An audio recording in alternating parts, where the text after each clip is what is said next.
Hey everybody, another episode of Rant and Wade. I think this is episode 13, another episode of Rant and Wade. I think this is episode 13, season 1. Like, that really matters. I did actually record this podcast yesterday. The funny thing was, because I put the pink glasses on for me to see in a rosier colorway. It turns out that the ring light does not agree with it, and I look like some sort of weird alien. And I just thought, you know what, I'm going to try without the ring light maybe today on this podcast. So people that are listening wouldn't really notice, but I did like an hour and 20 minutes of just ranting and rambling. I thought maybe a little brevity. Let's cut it down short and try it again and see what we can do. So in this episode, I thought, it's just Mother's Day here recently in North America. And we have it in England in like March. But it's my first Mother's Day without my mom. My mom, again, died a couple months ago. Not gonna lie, I'm struggling. It's not been going well for the Federation. Just emotionally, mentally, just draining, just trying to find purpose and just missing her and just living in this crypt of everything that is her.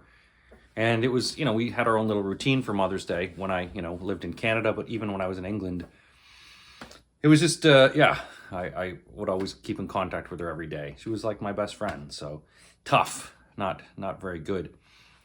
But I'm also a single dad, and so for me, it's like I've always thought the day after Mother's Day is like Single Dad's Day, because and don't forget about, because it's like for single dads, it's like we want you not to forget about us. Sure, there's Father's Day, but no one really celebrates Father's Day that much. It's maybe a tie and a little bit aftershave. So I thought maybe I would do a little bit, not for just the single dads, but a friend of mine's son.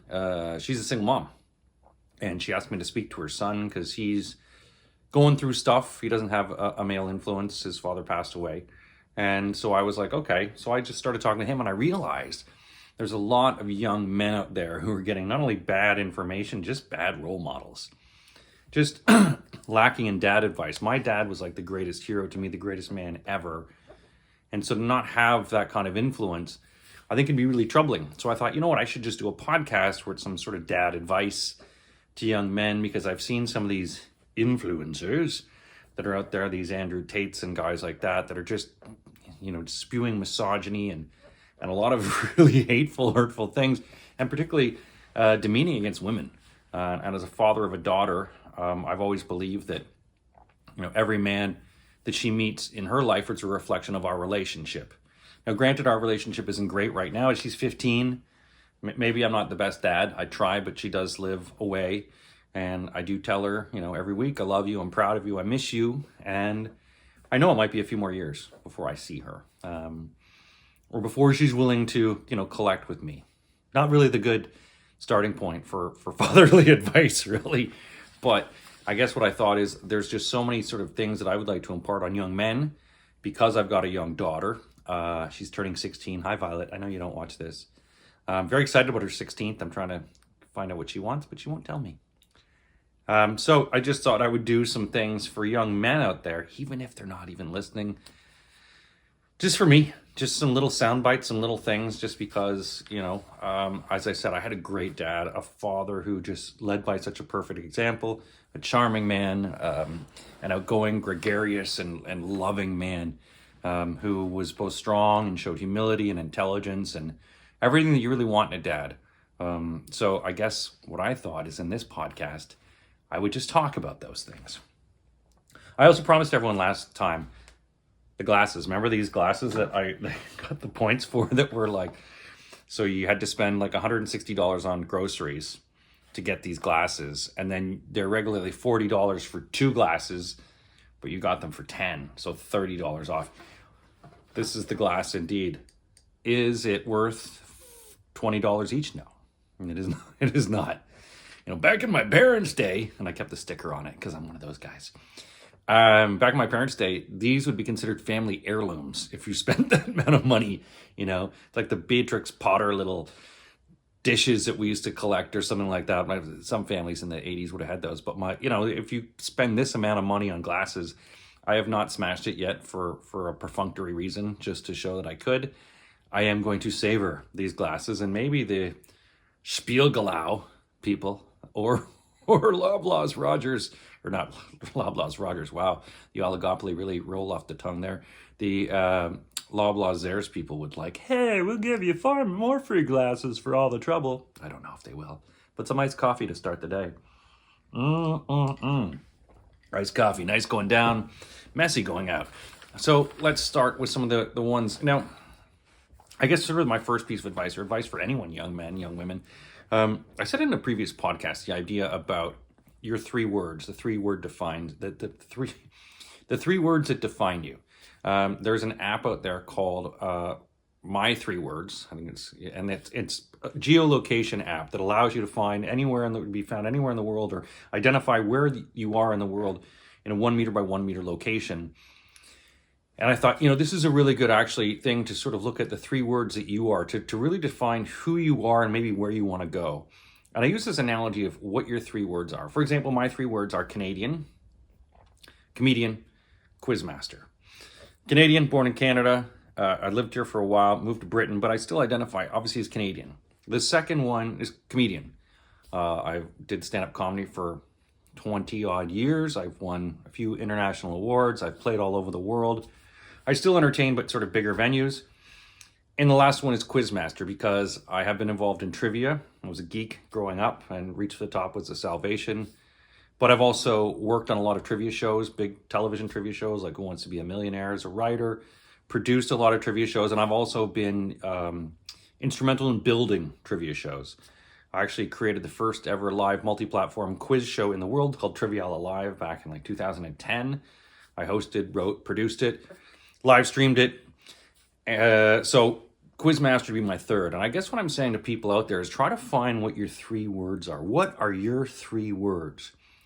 The first word could be an identifier of geolocation. For me, Canada, it could be you're British, it's more of an all-encompassing sort of who you are, what sort of frames your identity. The second one is sort of what you do, but maybe what you want to do. It doesn't have to be accountant or car dealer or whatever.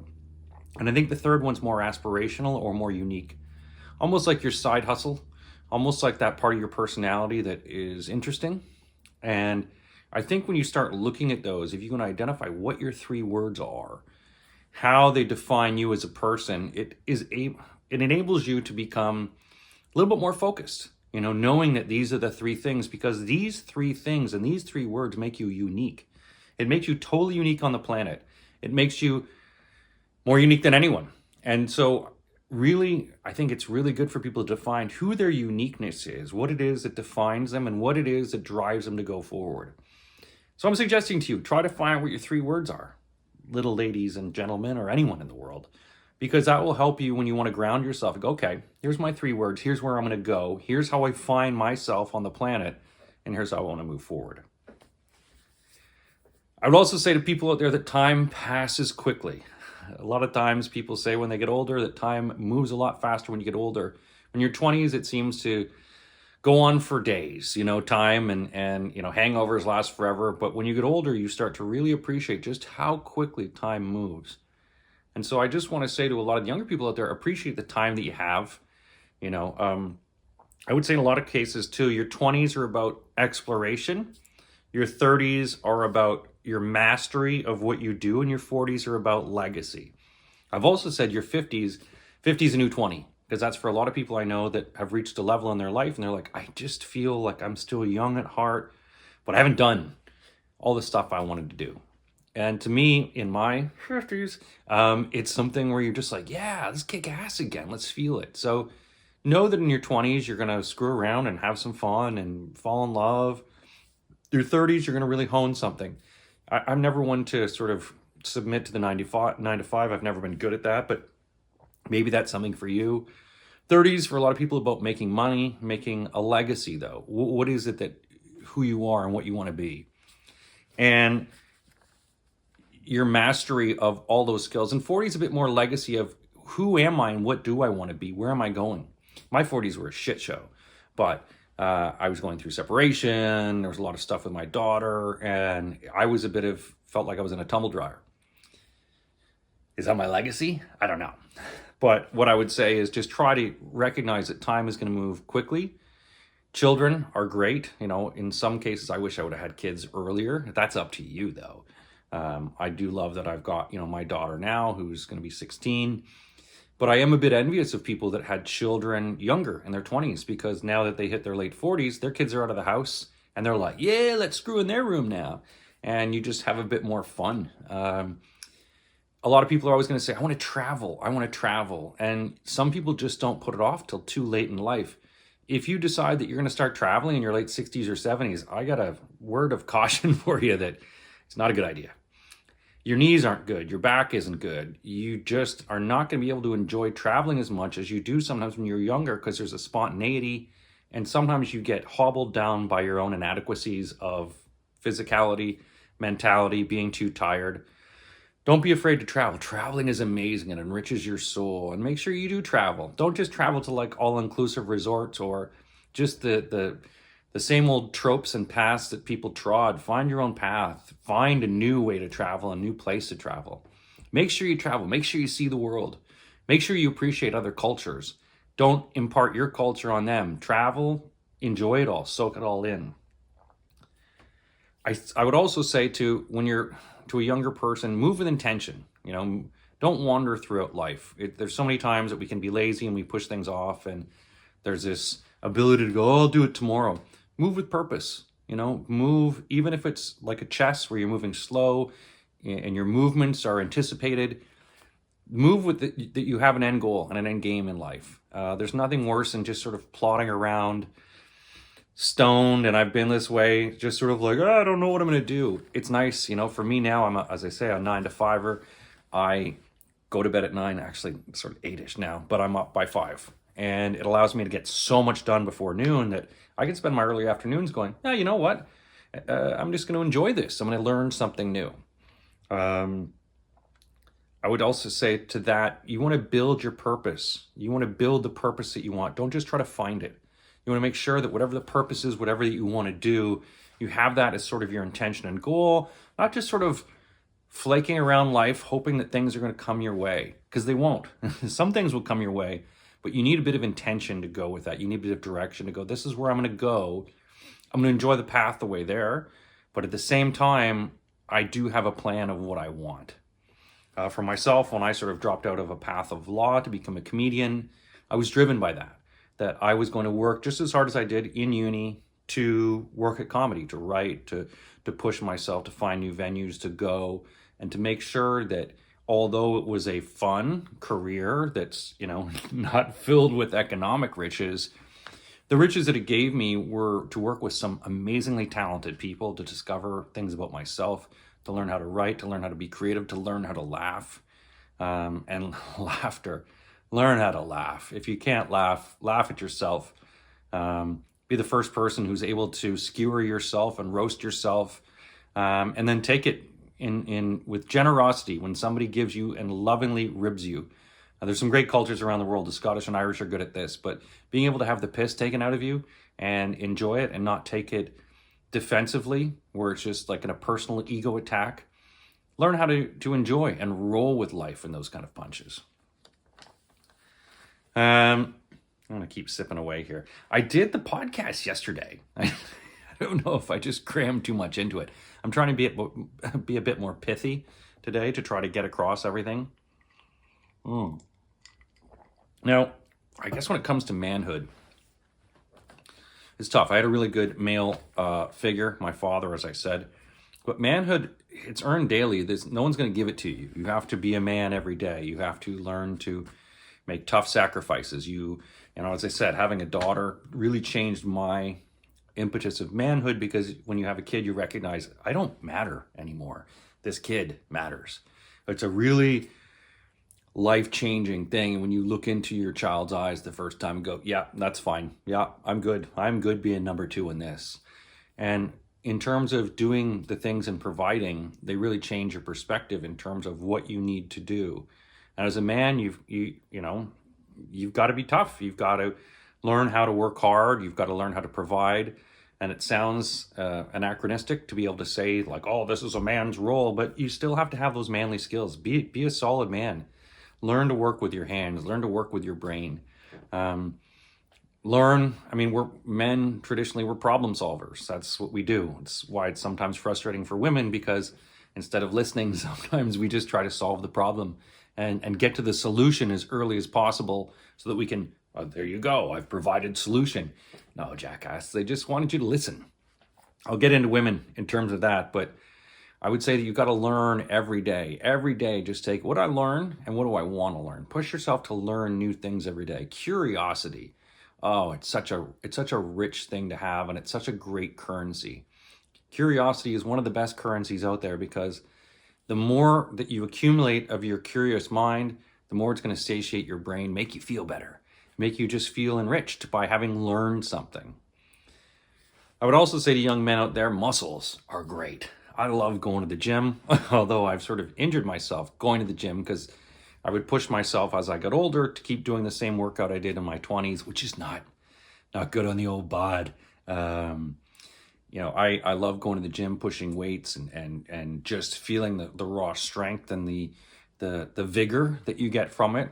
And it's good. It's good to learn how to work out. It's good to know the parameters of your body, the parameters of your strength.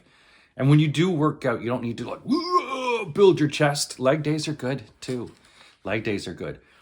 I would say to this as well that one of the things I've learned as I've worked as I've gotten older, protect your knees and your back.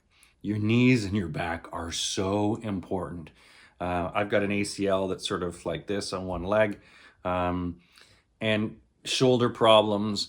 But what I've always done is, as I've evolved my workout, is to make sure that I'm balanced in posture, that I can stand and stretch. And there's so many times that I've seen friends of mine who have had knee and back problems, and they're such a detriment to the rest of your life. Suffering through back problems, suffering through knee problems, surgeries, the hip surgeries as people get older. Take care of your knees, take care of your back. You don't want to hear things cracking, snapping. Make sure you're good in terms of knees and back. I would also say good to your bowels as well. Those guys, I always remember the guys that are very farty. That's usually a cancer sign. Like if you fart a lot and you got a lot of gas and you force out really disgusting farts, take care of your gut health. It's really important, because sometimes you're going to get bloated. Sometimes you're just going to have a bad diet. Make sure you're eating good things that digest and help process it, so that you're not just liquefying yourself every morning. Take a look at the turds. Make sure they're torpedoes. God, we've just gotten filthy dirty here. I would also say, when it comes down to that sort of self-defense aspect as well, learn how to throw a punch, all right? Learn how to take a punch, and also learn how to know when a punch is coming. Being able to throw a good punch is good. I'm not saying you need to be violent, but in some cases and sometimes in life, you are going to have to maybe punch someone. Especially if you're like me and I sort of stand up for people, and I don't like bullies. So I will be willing to get involved and take on the bully if need be. And that involves taking a punch sometimes. Learn for the telltale signs if someone's about to throw a punch, how to deflect it, how to defend against it, how to mitigate it. Things like a headbutt when someone's going to throw it like this, know how to move into it or move to the side of it. But it's always good just to be able to know that you're willing to stand up for yourself, because there's nothing worse sometimes than not being able to defend yourself. The best defense is always your voice, and the people that really know how to fight are the people that don't want to fight at all. They're the ones that will whisper to you, you don't want to do this, man. And you don't. The silent guys, the guys that stay calm in the fight, beware of them. The guy that takes his shirt off does not know how to fight. He's just fueled by adrenaline. So if you are going to get in a situation that is going to be physical, calm down. Just relax. Get rid of the adrenaline. Pump it down. Calm out the situation. Know what possibly could happen, but anticipate. I would also say, too, when it comes to punching and stuff like that, wrestling always beats boxing. So, I grew up wrestling, but I also had goats. You'd have to wrestle them with their horns. I learned how to wrestle quite well. But if it always ends up on the ground, and it's always good to just end the fight. Don't kick someone's head. Don't do anything. Don't spit at people. Never spit. Spitting's horrible. Spitting just shows you lack respect in class. So make sure that if you are going to learn how to take a punch, learn how to be punched. Learn to anticipate when that punch is coming, because you'll see someone get their fist ready. Most people who've never really punched, you can telegraph it quite easily. But no, it's going to end up in wrestling. And also know that fighting, you don't want to have to do it. There's always better ways to talk it out. But if it does happen, know what's going to happen. Another thing I would say sort of about manhood and growth, and it's sort of an old cliche, but be the hero that your dog thinks you are. Dogs think we're infallible. They think that we're amazing, that we're their heroes. And when you leave that house in the morning and your dog just looks at you like, hey, you have a great day, buddy. Be that your dog thinks you can do no wrong and that you're sort of a perfect human being. So be that, when you're about to do something stupid or silly or crazy, remember just think of your dog. And if you have a cat, it doesn't really work that way because cats just sort of think you're an asshole anyway. But just be that hero. Be that hero that your dog loves and anticipates. And think of the consequences. How disappointed would your dog be in you? So I would just say that would be one of the things. Because let's be honest, folks, and young men out there, you're not supposed to have it all figured out. All right? In fact, figuring it out is the fun part. There's no yes or no answer to life, and you're not always supposed to know exactly what to do. But be calm in the situation, evaluate, and then figure it out. You are going to make mistakes. Mistakes are great. Mistakes are where you learn. It's okay to be wrong. Don't be a bullheaded person who's just like, I'm right. Nobody likes that person. Learn to be wrong and accept it and know that when you are wrong and you learn from it, realize from your mistake what happened. Why did you go wrong? And next time you'll feel a lot better because every time you learn from those experiences, it enriches you to become such a better person.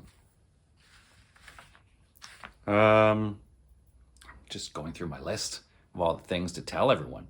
I will be going to do guests on the podcast because I know that there's like 100 things I've got here to talk about, but at the same time, it's good to talk to other people. That's another good thing. Yeah. Learn how to talk to other people, but most importantly, learn how to listen. Listening is so important in life. And don't be that cokehead at the party who's like, blah, blah, blah, blah, blah, blah, blah, blah, talk. Listen and have good questions for people. You'll be surprised in just how much, even if you're having a shitty day and sometimes you're like, I just don't want to engage with people. Sometimes just sitting there passively and just taking it all in, really listen. And instead of having, your story next to trump what they said or something to validate your ego, really listen and think why the intentions of what this person is saying, what maybe their motivation is, and have good, honest, and earnest questions about them. Because a lot of people are going through a lot of crap you don't know. People are carrying around their own bag of rocks that is tough on them. Sometimes it's good just to listen and figure out maybe something's going wrong with them. And, you don't always have to dedicate all your life to doing it, but every once in a while, just to have a good listen is always a good thing. Another thing I said yesterday, which I should get into, is when it comes to friendship, there's the difference between friends and acquaintances. A friend will always be there for you. A friend will volunteer. A friend can sense when you're struggling. And acquaintances are those people that seem like they're friends, but they're not really. Maybe they're using you for something. Maybe you're using them for something. But are they going to be there through it all? And I've sort of said this to my daughter as well, is that you are going to have a few core friends throughout your life. You'll have lots of acquaintances. Know the difference. Spot the difference between what a friend is and what an acquaintance is. An acquaintance isn't always going to be there. An acquaintance is transactional. And it's fine to have them. But recognize, because sometimes people hold on to them thinking that you need them as a true friend, where they're not. They're just either just on the periphery of your life. Maybe they have other things going on, or maybe they're just not someone you really vibe with. We are all electrical beings. And I've learned this doing comedy, that you can link us all in, and there is a charge that goes through us. And sometimes you're going to see someone and just think, I don't like that person. And that's fine. There have been people I've sort of said, I've just seen the look, I felt the vibe, I'm like, I don't think I'm going to like this person. And I've been right most of the times in that. Not that I've sort of fated that, but just sometimes you're just not going to get along with people. It's okay. You don't have to give them time or energy. There's just some people on this planet of the 7 billion, 8 billion counting, that you're just not going to vibe with. And that's okay. Just swerve them. Don't give them negative energy. And be aware when you're giving people too much of your energy because it's taking from you. A friend is going to rebound that energy, or else they're going to harness it, channel it, and send it back to you. You may only have 3 to 5 really good friends throughout your life. Cherish them, value them, and know that those relationships are very important in life. I guess it also then leads me into relationships, because as a father of a daughter, obviously I want someone to love her fully as a best friend. Never cheat. Never cheat on your partner. Think about it this way. That's your best friend. And if that's the best friend that you have in life, how would you feel if they did it to you? It's just, and I still hold the adage, once a cheater, always a cheater, because I've never seen anyone who's cheated ever not cheat. It's a personality flaw amongst people. I've never cheated, I guess, which sounds a bit arrogant maybe to say, but I've just never, also I'm lazy. Like, why would I want to lie to someone? Why would I want to lie to my best friend and do something that would hurt them? And think about that, because, and if someone does cheat on you, chances are they're going to do it again. I'm sorry. There's probably people out there who are cheaters going, I've never cheated. I did it the once. Good for you. You're in the minority. But lying, and again, it sounds easy for me to say as a dad, just don't lie. Don't. And I've been known to as well, or exaggerate, maybe out of, need of wanting of friendship or just ego. But lying is just such a hard path because, again, you're getting yourself in more trouble. It's easier to just tell the truth, even if it fucking hurts. Just tell it, get it out of the way, pull that bandage off, scratch the scab and go, yeah, this is the honest truth. And if you ever do want to figure out if someone is lying, listen to the whole story, make notes in your mind, and then ask them to repeat that whole story again from backwards to forwards. Start at the end of the story, work your way to the back of the story. And if you kept track of the things that they said, it's easier for people to make up a lie as they go along. It's very difficult to tell that lie backwards. Just don't lie. It gets you into so much trouble. And you're just better off being brutally honest with someone. Look, there are times within a partner that, you may not want to say certain things. I had to tell a girlfriend that I had slept with her younger cousin, not too young, but she was, yeah. And then I told her, and I wanted to, because it was before her and I started dating. It had happened. It was one night, and I thought it would be good to tell her. I just didn't want that to be hanging over our relationship. And it was tough. It was painful. I thought it could have broken us, but she respected me for being honest. Even if she was very pissed at me for having done that.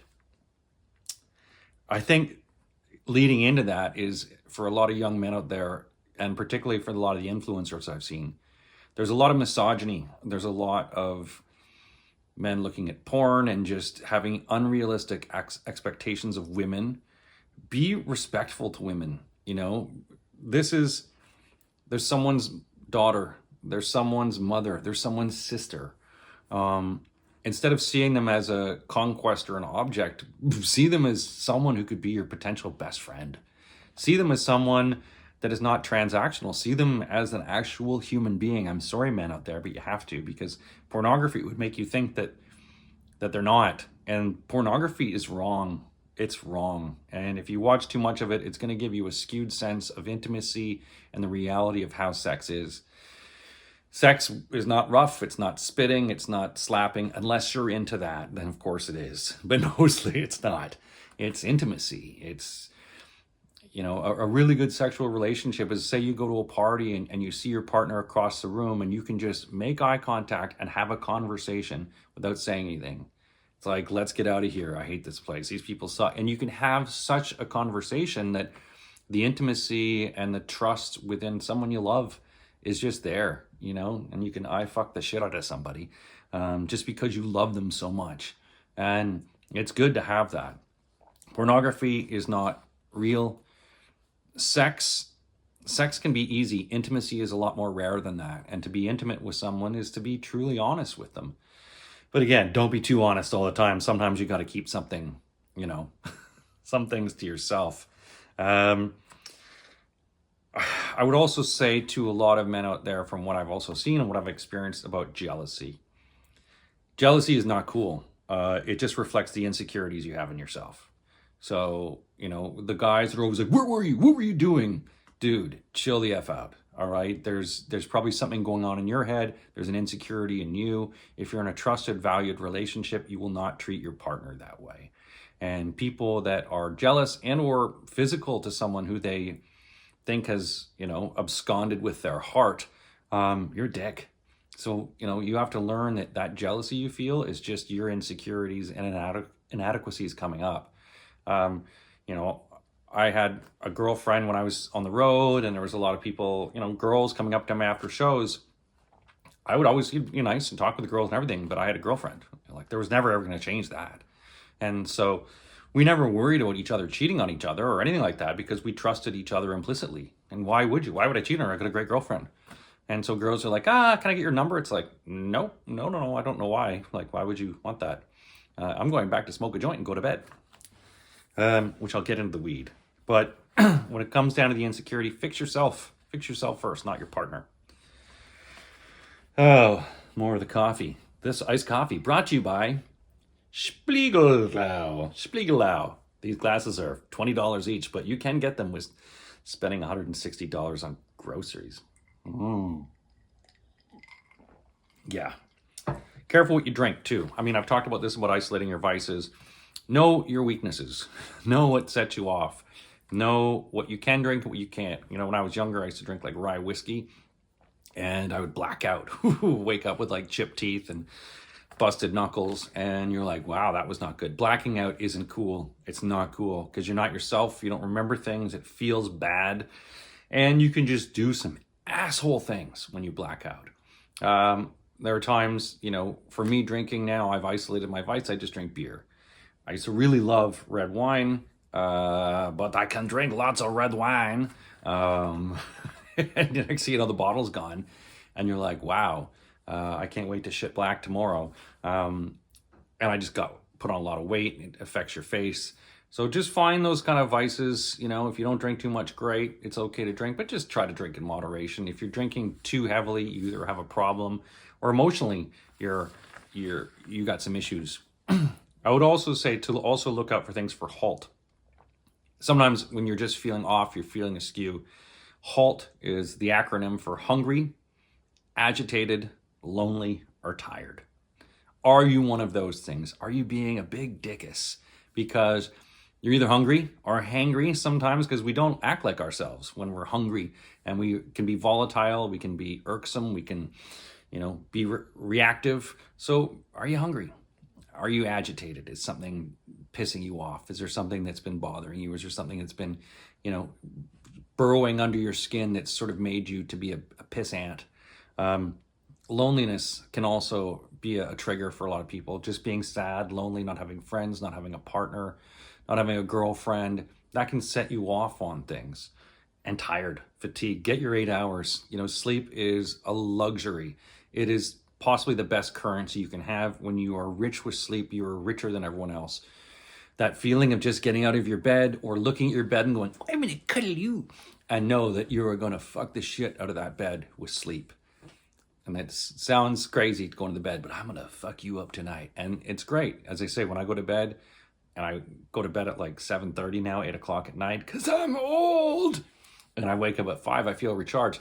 Again, I like getting up early and getting that sleep, because I like knowing that if I start at my computer at 5 and I write, because I write a lot of television and movies, that I'm done by 7, and I've done a whole bunch of, I do 7 hours, so I'm done by noon.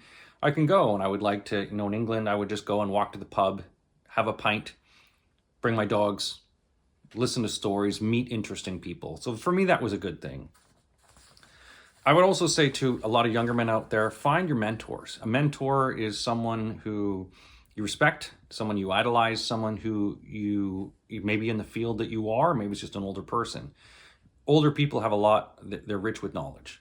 And it always feels bad for me, because I've started doing it when I see elderly people, talk with them. Learn. A lot of them are lonely. A lot of them don't have the same digital connection that we all on, or digital disconnect. They're talkers. And for a mentor, it's always good to find someone who inspires you, who drives you, who helps push you, who's there to answer your questions. If there's someone that you respect in your field or someone you respect in anything, ask them, would you mentor me? And the worst they're going to say is no, but so many people I think are going to say yes and say, yeah, I'll take you on. I'll help give you advice. You just have to follow, what they're sort of pushing, because they got there for a reason. And for you, it's good to learn and listen for these things. The elderly have wisdom. Some of them are crazy, sure, but a lot of them, as I say, are lonely. But there's a lot of people out there who are rich. They're a library of information that you can ask and talk to them about. And also, there's a lot of them that are very lonely. I started doing it in England, where I would approach elderly people if I saw them by themselves. There was a few women that I had met that I would just walk with them, have a tea, have a coffee. I'd go over there and cut their lawn. Sometimes if I had extra food, I'd bring it over. Sometimes their children lived far away. Other times they didn't. They didn't have kids around. And for me, it was good. And sure, sometimes it would, the conversation would go and I'd have to excuse myself. But it was so good and a good feeling for me. And it was a bit selfish for me because I felt like it was so good. To me, I felt really good inside. I guess in some ways because I miss my mom, but when I was there, it just felt really good to talk to someone. And also because you become invisible when you hit like 40. And people will tell you this, you start to become invisible. People don't see you. And a lot of people don't want to look at elderly people because it's a reflection of something that they don't want to see in themselves, which is, I don't want to be that. I don't want to be old and lonely. And so we eschew them and almost kick them to the curb of our society. But there's nothing worse for a society than have elderly people that are in poverty, elderly people that are working at menial jobs, elderly people, it doesn't show a good respect in our society. And there's many cultures, including Japanese and other cultures, where they revere the elderly. And it's nice to be able to give back. It's nice to be able to talk to the elderly and just be able to listen to them and, learn from them. It's always good to learn to ask, but also to ask good questions. And as I said, question everything, but ask the good questions. Listen to a lot. When you're going to question anything, question everything in life. There's a lot of lies being spread. There's a lot of corporate culture here that is throwing out its buzzwords and trying to be the champions of thought. Don't forget, there's only like 6 companies in the world who own all the news, right? So news is being filtered to us and drip fed in different ways to satiate us, to make us not question. Ask good questions, ask a lot of the good questions and question a lot of things that are happening, because there's a lot of lies out there and you want to find out for yourself. Don't just take what someone puts on Facebook. Don't just take what social media gives to you. Learn, ask the good questions. I'll keep working through it because, as I said, I did an hour and 20 yesterday. Debt is like modern slavery. I prefer to live below my means. I prefer to live cheaply. I have not been one of those people that has chased the almighty dollar to the point of greed. I don't understand how these trillionaires can have so much money and other people have to work 2 to 3 jobs when someone can have, 2 to 3 dozen homes. That's not fair. It's not right. And obviously I'm a capitalist because, not everyone should just get everything handed to them, but at the same time, it should be equitable. The middle class has been diminishing, but how your relationship with money is going to reflect on you. There's certain people that I know that are just, hounded by the almighty dollar, that just want to money, money, money, and they're not happy. You're not taking it with you when you die. You're not taking all this crap with you when you die. Unfortunately, there are a lot of inheritances where I know a lot of people have just gotten some money from family and never really earned it. And it's good to respect money. I've worked since I was like 13 in jobs. I mean, my parents always made me work, but I respected money. But I was never one of those ones that, when I looked at a lot of my friends who took the high pressure jobs, who went to university with me, they're just exhausted and tired from it all. And then, you're always going to spend as much as you have. A lot of people are going to spend what they have. If you're making, say, $500,000 a year and you end up spending $300,000 versus making $30,000 a year and you're only spending 10. The idea being that, live amongst the means just below it. You don't need all those things. You don't need to get all the memberships to the country clubs and all these kind of things. Live what makes you happy. Spend what makes you happy. give back to people, but just don't be chased by the dollar, because debt is just, for a lot of people, it's just such a horrible thing. Being able to have a bit of money on your hand, but just knowing, I'm not going to be chasing too much. Chase experience, chase life, chase the richness of life. It's good to make money. It's good to have some money. It's good to not be poor when you retire, but it's also just to be chasing it all the time is exhausting. Your heart will blow up and you have nothing left. Be rich in your skills. You know, a lot of men are respected for being able to have a multiplicity of skills, to be able to work with your hands, to work with your brain, the guy who can fix everything, the handyman. It's good to have these valued skills as you throughout life. I mean, there was times when I look at it and I was like, I really wish I would have learned how to barber, you know, because that would have been an excellent side hustle had I learned some barbering skills when I was, you know, in my 20s. I could have easily have made money cutting haircuts for people, especially when, you know, comedian on the road. Musical instruments, I wish I would have learned, you know, to play, just be able to go to a dinner party and be able to tickle the piano. Those are really rich skills that pay off in life. So always be figuring out these, don't always think of them as side hustles, but think of them as valuable, tangible skills that you can have and apply. I did cartooning when I was young. I was the youngest cartoonist school student when I was younger. And so for me, that's sort of fun because I can draw a lot. There's a lot of things going on with AI that I can take my drawings in. But it's also fun when I go to a party or stuff like that where I can do caricatures of people. And people are like, oh my God, that's really cool. But, you know, it would have been good to also learn auto mechanics or woodworking or things like that. So chase those skills, you know, like you've got weekends. Don't just sit around playing video games. Don't just sit around doing nothing. Learn a skill. You know, if you can start putting an hour a day into something, and think about how that adds up into the bank of you. An hour a day, you do 30 hours in a month. You know, next thing you know, oh, wow, I've done 360 hours that year. Those 360 hours are going to make you very talented, and you might want to add more to it. But those kind of things, after 3 years, you're like, oh my gosh, I have got like a lot of hours banked here. After 10 years, you'd be an expert. But even with 5 years, you'd be really good. And to think about it in your 20s, to just add that 1 hour a day of something will add a lot of life skills to you. I would also say, learn to cook, learn to bake, learn to taste. Learn what it is to taste good food. I am enriched by the fact that my dad and my mom are both amazing cooks. And I've learned from them. I've taken and taken a lot of skills from it. But also because when I split with my daughter, or I split with my ex, I said split with my daughter. When I split with my ex, I made sure, and I was a better cook than my ex, still am, that when my daughter would ask for certain foods, I would know how to make them. And I'm like, what do you want? And she's like, Daddy, I would like this kind of pasta. No worries. I would learn the recipe, perfect it, give it to her. When she saw that there was this spicy truffle chicken sandwich, I learned how to make the chicken cutlets properly, bread them, marinate them in buttermilk and dill. Got a deep fryer for it. And to the point that she's like, oh my God, Daddy, these are better than a restaurant. Bang on. So being able to taste as well, being able to appreciate taste, knowing that salt, when it's useful, you know, a little salt, little lemon zest, go into that. Learn what it's like to have good food. Don't just eat the same old crap. I find in North America, since I've been here, because there's so many additives in the food, it's very difficult for me to taste as much anyway.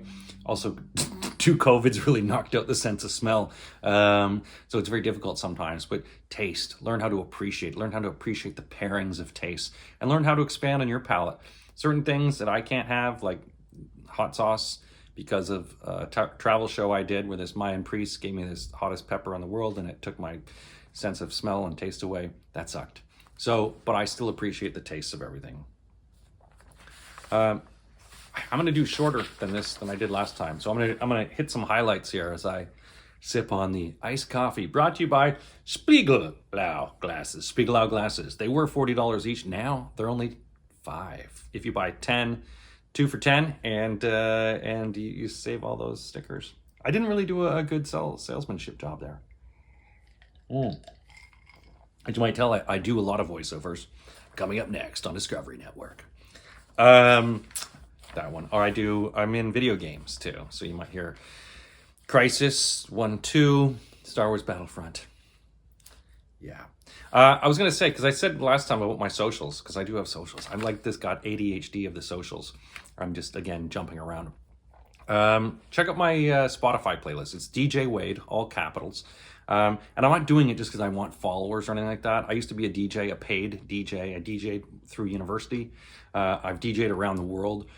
I love music and I love creating playlists, whether it's indie music, country music, dance, everything, techno. If you check out my DJ Wade, go around because I curate and create a lot of great playlists of music that I love. I've always been trying to like get my daughter into music, and every time the new music, because I'm a really big fan of new music, I'm always listening to new sources of music, a lot of bands that I love, and I try to get her into it. It's like, Daddy, I don't think so. Unless it's on TikTok, she's not really big on it. Also, I'm on TikTok. I think these videos are on TikTok. I'm just learning a lot of this stuff. I mean, I do know a lot about social media. I just have just been a lazy ass. So, but I've got my Facebook pages, Wade McWayne's Funhouse, which is memes, some dirty memes. I've been banned from Facebook before. Wade's Art House, which is my AI art. There's Wade's Art House on Facebook and on Instagram, where you can find lots of my art that I create, lots of funny stuff that I do. I do not do NFTs. I'm not following your little scams with the NFTs. People are like, oh, do you do NFT? No, I do not. Look, so I'll finish up on a few other things. Look, you're going to screw up. You are going to screw up in life. And as I said, failing is amazing because you learn from it. Don't fail all the time, but I mean, it does help. But your grit and determination that comes as a result of it, learn how to fix it. Learn from everything that you fail. Learn why you failed. Take humility in your failures. Laugh at it. Be able to look at, okay, well, I screwed up on this. Obviously, the big things are difficult. Try not to screw up your relationships. Try not to screw up friendships. I mean, you are going to have falling outs with friends, but if there are, look at it. You know, accept blame. Listen. Don't always be quick and rash to judge other people. Sometimes it's your fault. Sometimes it's not. Even if it's not your fault, you don't have to throw it in the other person's face. You are going to screw up. The hard times are for training. It's not punishment. When you're going through hard times, and I've been at times where it's felt like, rock bottom. Actually, it's felt like even worse than rock bottom. You know, below the rocks, there's like silt and like crap. That's really like, oh no, the rock bottom would be great. Like I could be up there where the rocks are, and I'm below the rocks. That's not punishment. It's just training. You got to be resilient. You got to bite down, know that times will get better, that you got to work every day, wake up with some positivity, change things up, look at things from a different perspective. Don't give up. Don't ever give up. All right. And if you feel like you're giving up, talk to someone. If there's no one to talk to, pay someone to talk to. Because, you got to wear your scars. They're proof that you were tested. You have to be proud of these kind of moments that you had, these tough lessons in life, because they're the ones that build your character. Don't be ashamed of them. Don't blow them up into people's faces. But know that all of the tough shit that you've gone through is there to make you a better you. And appreciate it. Don't woe is me it. Don't throw it down. I'm going through this. I'm going through this. Laugh at the stuff that you've gone through. Change the pivot. Make it fun. Make it funny. Turning everything funny is a good thing. You don't always need to be joking about everything, but a lot of times you just have to laugh at it and go, okay, yeah, I've learned. The thing is, I would also say, because you've got to be accountable and dependable as a person, but your name is your brand. So guard it and own it. When people talk about you when you're not in the room, what are they talking about? Are they talking about what a doofus you are, how needy you are? Are they talking about what a great, reliable person are you? Or are they not talking about you because they know it would be so disrespectful because, you're such a great person. And, you're not always going to be perfect. No one's going to be perfect. But if you're honest and you're trustworthy, people are always going to look at you. They're going to look at you as someone not only to aspire to, but someone that they can really trust. And it takes, you're not responsible for everyone else's failures or successes. You're responsible for your own, but be accountable for them. Know that you got here because you lived a tough life. And throughout all of it, you laughed, you loved, you learned, and admit when you're wrong. It's so easy to do it. If you're wrong, admit it. Don't gloat on it. Don't dwell on it. Don't just say, oh, I'm wrong. like, yeah, I'm wrong. I was wrong. Admit it and just apologize when you're wrong. It feels good. I guess, and a few other things. I mean, don't just live a good life, leave a good wake. And by that, I mean that when you die, you want to be quotable. You want to be someone that people just, they gush about. Oh, what a great person. When my father passed, that we had a celebration of life, because I'm not big on funerals and we're Irish. So it's like, we want to have a wake and where you just talk about good things and to share and hear the stories of how everyone talked about my dad and the lovingness. And even with my mom, when she passed and we started reading the messages, you realize just how profound of an impact she left on people, and the positivity and just the warmth. And those are good things to have, that, you want to be remembered for the quotable moments of the things that you said, but also just for the scope of your character, the generosity of your character. And as a man, I would say to the men out there, think about the son that you have and what you'd want him to emulate from you. My dad had a temper, but always was very tempered with it. And as much as I inherited that, I've learned that not to fly off the handle, not to be so reactionary. And when I do get angry, it could be part of the halt, which I mentioned earlier. But at the same time, what is the impact of that? And for my father, for as many faults as he might have had, it's the character that I still remember for him. And the character that he makes me want to be a better man every day, just to try to embody what he taught me. And those are kind of things that you want. You don't just want to live a good life. You want to lead a good example for everyone. So look, try to figure it out. You're not supposed to figure it all out, but try. Think about your 3 words. Think about the impact that you want to leave, and think about just being a better person and treating everyone with respect. It sounds cliche. I'm sort of trying to learn it all. And as a comedian, I'm a bit of a jackass. I'm a bit of a wanker. But I'm trying to lead by example. I'll leave you on one last thing, is that I once had an incident where I had taken this thing called Diviner's Sage. Lets you see sort of the other side of life and death. And it's a drug taken by tribes in Mexico for a lot of people who are suffering from cancer, to let them see what's on the other side of life. I took it and had a profound experience with it, and changed the way that I think about life and death and what happens afterwards. I can tell you about that sometime. But in this case, I was left with, as I was coming back down to Earth from my celestial travels, I was hit with I was told to remember 3 words. 3 words. 3 words. 3 words. Listen. Listen. Listen. Daily. Water.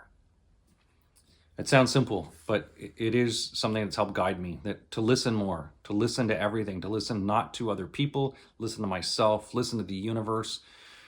Sometimes it's just putting headphones on and just listening to everything around me while pretending that I'm listening to something else. Selective listening, but just listening as a whole. And it's not just something that's, an oratory thing.